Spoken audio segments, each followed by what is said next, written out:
గురుగారు, మన సనాతన ధర్మం పలు రకాల విద్యల్ని విశ్లేషించింది. అందులో పర అపర విద్యల యొక్క ప్రత్యేకత ఏమిటి?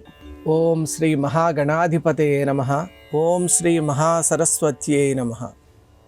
సదాశివ సమారంభాం శంకరాచార్య మధ్యమాం అస్మదాచార్య పర్యంతాం వందే గురు పరంపర.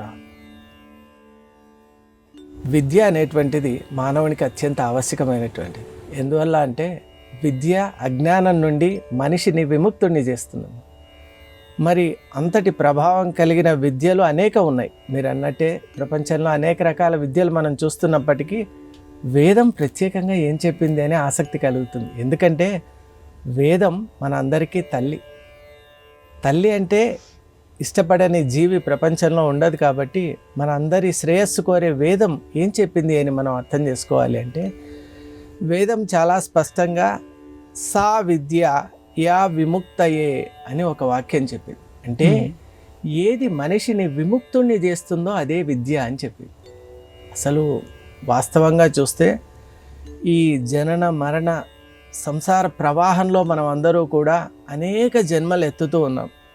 ఈరోజు నేను ఈ రకమైనటువంటి రూపంతో నామంతో మీ ముందు ఉన్నాను, కానీ గతంలో కూడా అనేక జన్మలు ఎత్తి ఉంటాను. ఇంకా భవిష్యత్తులో ఎత్తవలసిన అవకాశం కూడా ఉండవచ్చు. కాబట్టి ప్రస్తుతం ఉన్న రూపనామాలతో మనం ఈ నామరూపాలకు అతీతమైనటువంటి ఒక ఆత్మ వస్తువు ఉన్నది, సత్యం ఉన్నది. దాన్ని తెలుసుకోవాలి అంటే విద్య అనేది అవసరం. మరి వేదం ఏం చెప్పింది అని కనుక మనం అనుకుంటే, ద్వే విద్యే వేదితవ్యే పరా చైవా పరాచ అని చాలా స్పష్టంగా చెప్పింది. వేదం ఏం చెప్పినా కూడా ఎందుకో అద్భుతంగా ఉంటుంది. తల్లి మాట ఎంత అమృత తుల్యంగా మనందరికీ ఉంటుందో, వేదమాత చెప్పిన ప్రతి మాట కూడా అంత బాగుంటుంది. ద్వే విద్యే వేదితవ్యే పరా చైవా పరాచ అని స్పష్టంగా చెప్పింది. రెండు రకాల విద్యలు ఉంటాయి. అవేమిటివి అంటే అపరా విద్య, పరా విద్య. మరి ముందుగా మనం అపరా విద్య గురించి తెలుసుకునే ప్రయత్నం చేద్దాం. అమ్మ, అపరా విద్య అంటే పాఠశాలల్లో, కళాశాలల్లో, విశ్వవిద్యాలయాల్లో మనం అంతా నేర్చుకునే విద్య అపరా విద్య. అంటే దీన్ని మానవ నిర్మితమైన జ్ఞానంగా మనం పేర్కొనవచ్చు. అంటే కేవలం మన ఇంద్రియ శక్తితో మనిషి ఏదైతే ప్రపంచాన్ని చూస్తున్నాడో, గ్రహిస్తున్నాడో, తెలుసుకుంటున్నాడో, అన్వేషిస్తున్నాడో దానికి సంబంధించినటువంటి జ్ఞానాన్ని అతను చాలా కష్టపడి తేనెటీగ ఏ విధంగా అయితే తేనెను ప్రోగు చేస్తుందో అలా జ్ఞానాన్ని ప్రోగు చేసి మనకు అందిస్తున్నాడు. మరి ఆ జ్ఞానాన్ని మనం అందరూ కూడా డిగ్రీల రూపంలో చదువుకుంటున్నాం, వాటిని తెలుసుకుంటూ ఉన్నాం. కానీ ఈ విద్య అనేటువంటిది ఈ దేహానికి సంబంధించింది మాత్రమే. సపోజ్ ఈ జన్మలో ఒక అతను ఎంఏ చేశాడు అనుకోండి, దేహం వెళ్ళిపోయింది. నెక్స్ట్ ఇంకో జన్మలో పుట్టగానే అతను పాఠశాలకు వెళ్లకుండా విశ్వవిద్యాలయానికి వెళ్ళి, నేను కింది జన్మలో ఎంఏ దాకా చేశాను, ఇప్పుడు పిహెచ్డీలో అడ్మిషన్ ఇవ్వండి అంటే ఏమంటారు? చాలా అమాయకుడని. ముందు బాబు నువ్వు ఎల్కేజీ నుంచి చదువుకుంటూ రావాలి, వచ్చి మళ్ళీ నువ్వు అర్హత సాధిస్తే తప్పకుండా పిహెచ్డీలో ప్రవేశం ఇస్తామంటారు.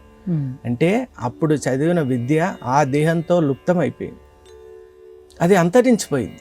అలా దేహానికి సంబంధించినటువంటి ఒక పరిమితి కలిగినటువంటిది. అలాగే మానవ బుద్ధి ఎంతవరకు అయితే ఈ జ్ఞానాన్ని తెలుసుకోగలదో అటువంటి జ్ఞానం మాత్రమే ఇది. ఇప్పుడు సాంకేతిక విద్యలో కూడా మనం చూస్తాం. మనం చాలా చిన్నప్పుడు డయోడ్స్, ట్రయోడ్స్ అని, వ్యాక్యూమ్ ట్యూబ్స్ అని అలా మనం చదివేవాళ్ళం. ఇప్పుడు చూస్తే విఎల్ఎస్ఐ టెక్నాలజీ ఉంది, నానో టెక్నాలజీ వచ్చింది. ఇలా మనం ముందుకు వెళ్తూ ఉంటే ఇంకా కొత్త సాంకేతిక విద్య వస్తుంది. మరి గత విద్యను దాటి ముందుకు వెళ్ళిపోతున్నాం కాబట్టి అపరా విద్యలో ఇలాంటి మార్పు సంభవం. స్థిరమైనటువంటి విద్య కాదు. ఇంకొకటి, మనిషిని ఈ యొక్క జనన మరణ ప్రవాహం నుండి తప్పించలేదు. వేదం అందుకే ఒక హెచ్చరిక చేసింది, నీవు ఎన్ని విద్యలు నేర్చుకున్నా కూడా విముక్తి పొందాలి అంటే దానికి ఏకైక మార్గం పరావిద్య. అసలు ఆ పేరులోనే ఉంది మహాత్మ్యం అంతా కూడా. ఎందువల్ల అంటే పరావిద్య అంటే పరాతత్వాన్ని తెలుసుకోవటం. కేవలం మనిషి తాను పరిమితమైనటువంటి స్వరూపంగా ఉండటం కాకుండా తన అంతర్గతమైనటువంటి ఒక దివ్యత్వం ఉంది. ఆ దివ్యత్వాన్ని, అమృతత్వాన్ని, ఎందువల్ల అంటే బాహ్యంగా మనం చూసేదంతా కూడా మృతతత్వమే. యత్ దృశ్యం తన్నశ్యం అని అంటారు. చూసే ప్రతి వస్తువు కూడా, ఇక్కడ కనిపించే ప్రతి వస్తువులు కానీ మన దేహంతో కలిపి ప్రతిది కూడా నశ్యమైపోయేటువంటిది. అలా కాకుండా నిత్యము సత్యము శాశ్వతము అయినటువంటి ఆత్మతత్వాన్ని, అమృత తత్వాన్ని, అద్వైత తత్వాన్ని తెలిపేటువంటి విద్య పరావిద్య. అలాంటి పరావిద్యతోనే మనకు ముక్తి సాధ్యమని వేదమాత మనకు తెలియజేస్తోంది.